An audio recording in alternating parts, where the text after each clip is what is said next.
Mr. Kennedy, thank you for being with us. Thank you for inviting me. I'm very happy to share in a very civil conversation. Yes, sir. And now, all right, you're down in Louisiana. Are you aware of the situation, the debate, I guess, up here about Nathan Bedford Forrest and that bust? Right. I'm aware of the debate all across the world about various statues, monuments, things representing our Western civilization, our traditions, but particularly there in your state, just like down here in my state and in Mississippi, there's strong opinions and they're being voiced. And I'm just glad to have an opportunity to give the other side of the story. So there is great discomfort. What do you say to someone who says these statues are a symbol of hate? They stand for racism and they are a symbol of hate. What do you say? Well, first of all, beauty is in the eye of the beholder. So I cannot make someone look at my heritage and feel good about it like I do. Nor can they make me look at their heritage and make me feel good about their heritage. Although I do strongly support other people and other groups supporting and celebrating their heritage. These monuments were put up by people who wanted to celebrate, or not celebrate, but to honor the sacrifice of the common soldier, the men who wore the gray in the war for Southern independence. It means a lot different to us than it does maybe someone who is a radical on the left that wants to pull the monuments down. But all that is attached to something much deeper than just the talk about, those monuments offend me. I'm offended when I, as a Christian, a traditional Christian, see the gay rights flag flapping in the breeze. I'm offended personally, but that's just me, I don't have to look at it. They have that right to fly that flag, so go for it. Matter of fact, I'll even support their right to fly their flag, or any other flag that might, or any other monument that might disturb me. But look, they're pulling down monuments of Mahatma Gandhi. Mahatma Gandhi, come on, give me a break. I mean, anyone that's read about Mahatma Gandhi knows he's not a racist, yet his monuments are being pulled down. Well, let's talk about first, the Sons of Confederate Veterans. You're with them. Tell me exactly what is the Sons of Confederate Veterans? Well, thank you very much for asking. The Sons of Confederate Veterans, we were organized in 1896. We are one of the, if not the oldest continually operating veterans organization in America. The preamble of the SCV Constitution requires all members to hold allegiance to the Constitution of the United States of America and encourage the recording and teaching of Southern history. Article 2, Section 2 of our Constitution, the Sons of Confederate Veterans neither embraces nor espouses acts of ideologues of racial and religious bigotry. So that's in our Constitution. We are strictly a patriotic, historical, educational organization. We have members all across the spectrum. First of all, we're international, so we've got members.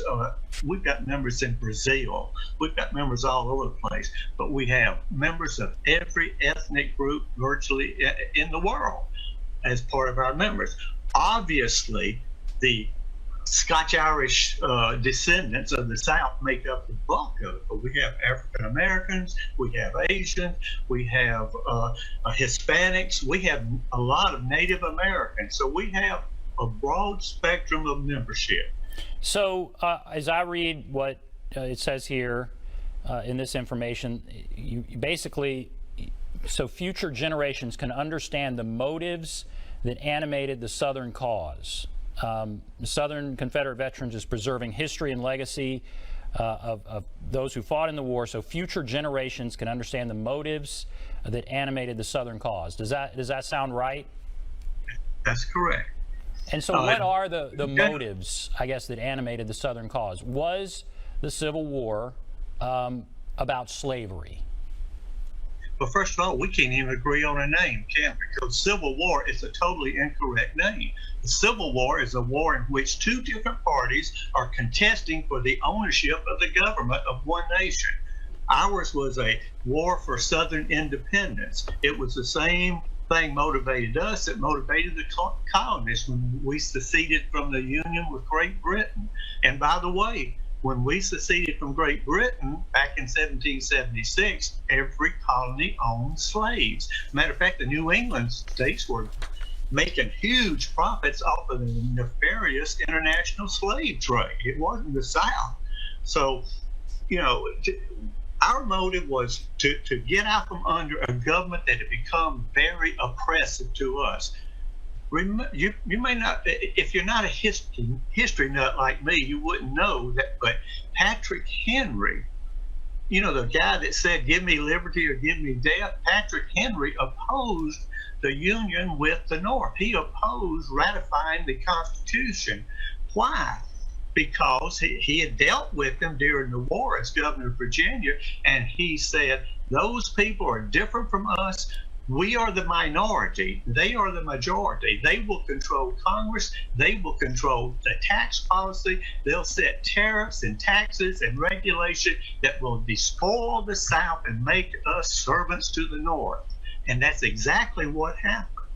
That's was the major issue, do you think the major issue was slavery, or do you think it was not slavery? There's some who think there's this attempt to rewrite history, to say slavery was not the major reason for the war. What is your opinion? Well, first of all, you say rewrite history, but this idea that slavery was the main cause of history is the part that's been rewritten. Even after the war, up until probably the 1960s, it was always assumed by most historians, not all, but most historians, that it was a war for Southern independence. The South had been forced to pay more into the Union, was getting nothing out of it, so we pulled out.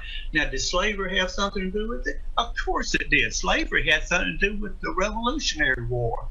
The king offered to liberate, emancipate all slaves that would come over to the English side and fight for them. So yes, slavery is involved in it. Slavery is so intricate in our history, to say that it wasn't part of it would be absurd. But to say that it was a major part is totally incorrect. When you look at the Declaration for Causes of Secession, like in Mississippi, our position is thoroughly identified with the institution of slavery, the greatest material interest of the world. And you go through and you look at why they left, and it mentions slavery over and over, and the Texas Declaration of Causes for Secession. And you're a historian, so I'm sure you've heard this and you know this, but they write about the African American race had no agency in their establishment. They were rightfully held and regarded as an inferior and dependent race. Slavery was mentioned over and over again. And so there is some concern that there's an attempt to rewrite why that war was fought. No, it's an attempt to ignore the reason. Now, you're quick to point out to the lower South, which was in a situation where they were very fearful of a massive Haitian-style slave revolt. So, yeah, they were concerned. But what about the upper South? When Virginia, when North Carolina, even when Arkansas, when they seceded, they didn't enlist that as the reason they were seceding. They were seceding because Lincoln and the Republican Party was attempting to invade sovereign states, and that violated the Constitution. That's why they pulled out. So again, to say that slavery was the total cause is wrong. It's incorrect. The major cause? Would you say it's the major? I mean, the vice president of the Confederacy in his cornerstone speech in 1861, our new government is founded upon the great truth that the Negro is not equal to the white man, that slavery, subordination of the superior race is his natural and normal condition. So, well, then what about your President Lincoln? Huh? What about him? He said almost the exact same thing. The black race is inferior to the South, to the white race, and that he wanted Lincoln, even up until shortly before he was assassinated, Lincoln was working to ship all the blacks out of the country. Lincoln, who in his Illinois speech said, we want to preserve the Western territories as an area for free white people. And the crowds in Illinois just exploded in great admiration. That's a great thing. We don't want blacks out there. We don't want blacks in that part of the country. We wanted a white man's country. So people will point to something like Alexander Stephens' Cornerstone speech, but they never mention the fact that after the war, Alexander Stephens made a wonderful speech talking about the need to bring blacks into the society as voting members of our society. No, that's never mentioned.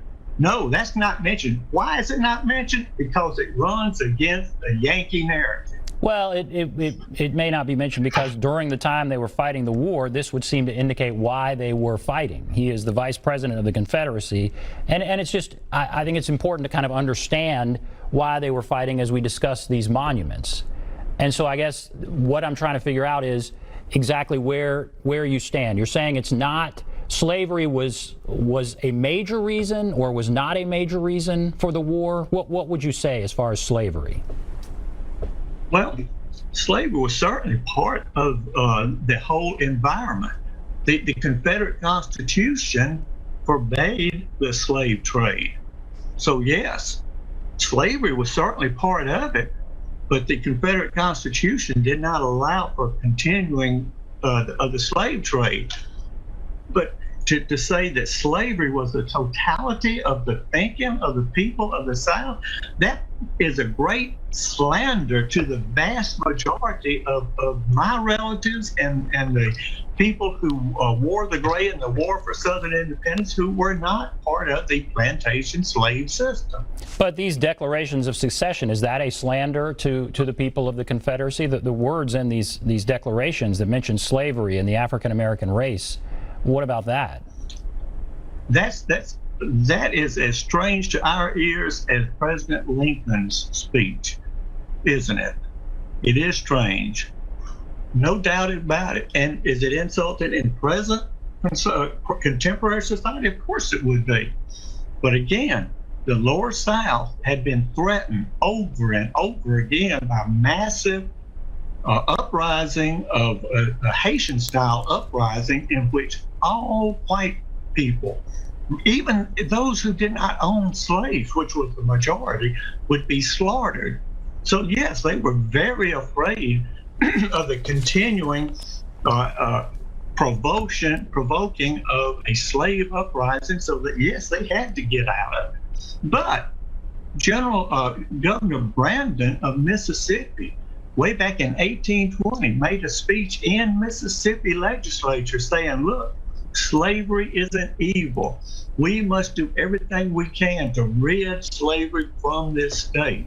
Well, he must have lost out, because later on in this article of secession in 1861, they're talking about it's an institution that is the greatest material interest in the world. I mean, so when the state declares the reason why it left, slavery is front and center. And what you don't understand is that the Whigs, who were, if you understand, the Whigs were in favor of a strong central government. So they were probably about made up 40% of the political power in Mississippi. The Whigs were the slave owners. They were the big plantation owners. The Democrats were more the populace, the people. They wanted to secede. The Whigs did not, because they were afraid they were going to lose their slaves. So Mississippi threw this out to the Whigs in order to get them to come over to the secession convention. There's no doubt about that. There was a lot of political interplay, backroom deals being cut, trying to get Mississippi out of the Union. That was part of it. Now, there's talk about there may be 700 Confederate monuments across the United States in some 31 states. And it's been said that many were put up between the 1890s and the 1950s. They weren't put up, I guess, immediately after the Civil War. And the argument is that they were put up kind of to hammer home Jim Crow, to assert supremacy, white supremacy in some way. I'm sure you've heard that. What do you say to that? That these didn't go up, Robert E. Lee statues didn't go up right after the Civil War. They went up later, and they went up at a time when African Americans were trying to assert their civil rights. Well, number one, why didn't the South spend their resources building monuments post-war? I'll tell you why, because the South was intentionally punished with poverty by the Yankee Empire post-war. It was a poverty that continues even today. When you look at the South, we're the per capita lowest income of any section of the country. The South didn't have the money to spend on monuments. We were barely living. As a matter of fact, thousands of Southerners starved to death post-war. The Yankee government wasn't concerned about it. When I say Southerners, I'm not talking about white Southerners. I'm talking about all of us, all Southerners. A great suffering occurred post-war. Now, 1890 was when the progressives up in the North endorsed Jim Crow, and C. Vance Woodard, a great historian, ended up his life in Connecticut. He was certainly not one of us, but he made the point that Jim Crow was born up north. It did not come down south until about the 1890s, the date you mentioned, when the progressives brought it down south. So, up until then, up until 1890, there was no great Jim Crow segregation laws in the South, but it came from the North. There's a northern scholar author who talks about how the virus of northern racism was brought down south. Now, there's a reason for that. Why? Because empires must rule the conquered people. How do you rule a conquered people? You rule them by dividing the people against each other. It's called divide and rule. Well, does that mean you're saying that they helped put up the statues? Because I guess my point is, I'm getting to, why are these statues needed? And could they then cause people discomfort? I mean, if slavery was a major reason for the Civil War, and then all of a sudden, years after the Civil War, between the 1890s and the 1950s, these statues start going up, and there are people that feel as though the purpose is to, well, you've heard the reasons that some have said is that it's to advance Jim Crow. Why? If people feel that uncomfortable by these statues, why is it so important to have so many in so many public places? Well, first of all, those statues were put there mostly by private donations and some matching funds of the local governments. That is something because everybody wanted to honor their grandfather, really their fathers at that time, who were aged old veterans. Yeah. But listen, in 1925, the United States minted a coin, a 50-cent piece showing General Lee and General Stonewall Jackson. Now, was that an attempt to advance racism by the United States government mint? In 1951, the U.S. Post Office had commemorative stamps of Lee and Jackson and Confederate veterans. Was that an attempt by the Post Office to advance racism? In 1961, the United States Navy had 2 submarines, one named for Lee and one named for Stonewall Jackson. Was that an attempt to advance racism? Of course not. Of course not. And yet, you'll take a univariable one thing and say, look, just because this happened at this time, that means without a doubt it was racism. No, there was a lot going on at that time. And our people were just coming out from under poverty. We were wanting, our old veterans were starting to die off. They wasn't going to be around much longer. So we certainly wanted to do something to honor them. And that's what we did. We raised monuments and put them up, statues. Now, again, if I'm offended by, and let me tell you something, I'm offended every time I go down a certain street in a certain town in Louisiana and see this big mosque with this crescent on top of it. I'm offended. as a Christian, I know those people don't like us, and they've got a jihad against us. Bart, I'm offended. Does that give me a right to say, nope, they can't have that? Of course not. Well, that mosque is not in the town square. That mosque has a right to exist. And I think people would say statues should go in museums. But here what you have are statues in our state capitals and on top of state capitals. I think that and in the middle of town squares, that is the difference. The difference is men gave their lives at the behest of the state government, of the Tennessee state government, gave their lives protecting their homes and their families from an invader. That's the difference. That's a major difference. It was like General Beauregard said, the North came in as an industrial empire and an invader. The Southern soldier stood to defend his family from an invader's torch. That's the difference, a major difference. And you want to honor the people who died, who died fighting in that war. Do you see the other side, that they feel like it's kind of, that was about oppressing them, and every time they see that statue they feel oppressed? And so I know we're about to start taking calls, but do you feel there is room for compromise here, that yeah, we need to remember our history, but the number of statues and the placement of statues, maybe that needs to be reconsidered? Or what about some area of compromise here? Do you see the other side's point of view? Well, what I don't see is why the other side gets to define my heritage. The South, Southerners, we make up a minority in the United States of America, but we're the only minority that cannot define our own heritage. Our heritage is defined by people that dislike us, people that refuse to understand us, that refuse to accept us.